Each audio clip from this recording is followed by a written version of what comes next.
कड़े नैतिक आदर्शों को व्यावहारिक कार्रवाई और सुरक्षा से ऊपर रखने वाले राष्ट्रों को इतिहास ने हमेशा कठोर दंड दिया है। भारत ने यह 1962 में सीखा। सरकार ने चीन से भाईचारे के नारे लगाए, पर यह नहीं देखा कि चीनी सेना भारतीय क्षेत्र में सड़क बना रही थी। जब युद्ध छिड़ा, भारतीय सैनिकों को बिना उचित खुफिया जानकारी के हिमालय भेजा गया, जिससे शर्मनाक हार हुई। इन लगातार सैन्य झटकों ने यह एहसास दिलाया कि देश के पास बाहरी खुफिया क्षमताएं नहीं थीं। 1968 में सरकार ने विदेशी खतरों पर नजर रखने के लिए रिसर्च एंड एनालिसिस विंग या रॉ का गठन किया। रॉ एक रक्षा तंत्र के रूप में काम करता था ताकि देश को फिर कभी शत्रु पड़ोसी से अचानक हमला न झेलना पड़े। रॉ की पहली बड़ी परीक्षा 1971 के युद्ध के बाद शुरू हुई। अपनी विनाशकारी हार के बाद पाकिस्तानी नेता जुल्फिकार अली भुट्टो ने भू राजनीतिक लाभ फिर से पाने के लिए एक इस्लामी बम बनाने की कसम खाई। वैश्विक सहमति थी कि पाकिस्तान के पास ऐसा हथियार बनाने के लिए तकनीक और सामग्री की कमी थी। पश्चिमी देशों ने पहले ही परमाणु रिएक्टरों की आपूर्ति बंद कर दी थी, जिससे कई लोगों को लगा कि यह कार्यक्रम समाप्त हो गया है। वास्तव में कहूटा गांव में एक गुप्त संवर्धन सुविधा बनाई जा रही थी। इस परियोजना में चोरी के यूरोपीय ब्लूप्रिंट इस्तेमाल हुए और इसे लीबियाई तानाशाह मुअम्मर गद्दाफी ने वित्त पोषित किया था। भारत की सीमा पर एक हथियार ग्रेड खतरा बढ़ रहा था, जो पश्चिमी शक्तियों के लिए पूरी तरह से अदृश्य रहा। सच जानने के लिए रॉ एजेंट सुरक्षित कहूटा क्षेत्र में घुस गए।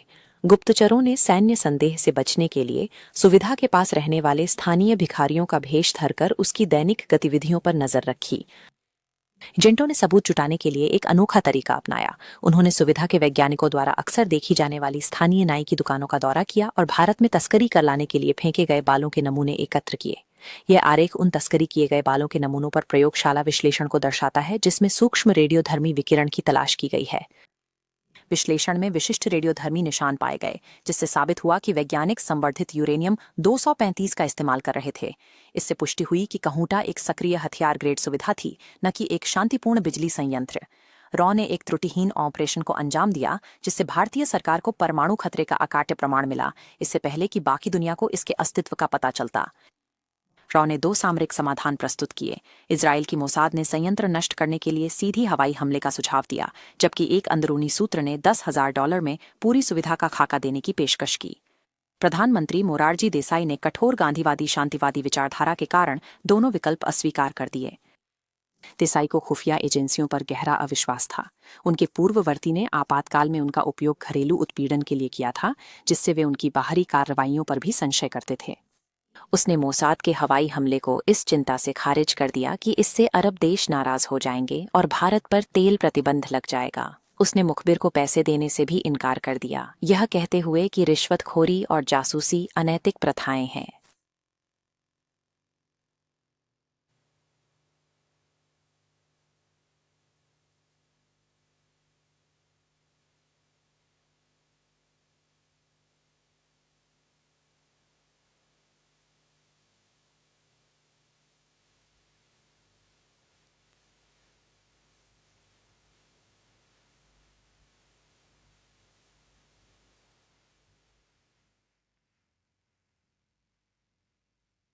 परमाणु संतुलन ने दक्षिण एशिया की सैन्य गतिशीलता को स्थायी रूप से बदल दिया, भारत की पारंपरिक श्रेष्ठता को निष्प्रभावी कर दिया। इस बदलाव से दशकों तक छद्म युद्ध और सीमा घुसपैठें हुईं, जिन्हें मानक सैन्य बल से रोकना आसान नहीं रहा। वैश्विक भू राजनीति में नैतिक आदर्शवाद एक विलासिता है जो मानवीय जीवन लेती है।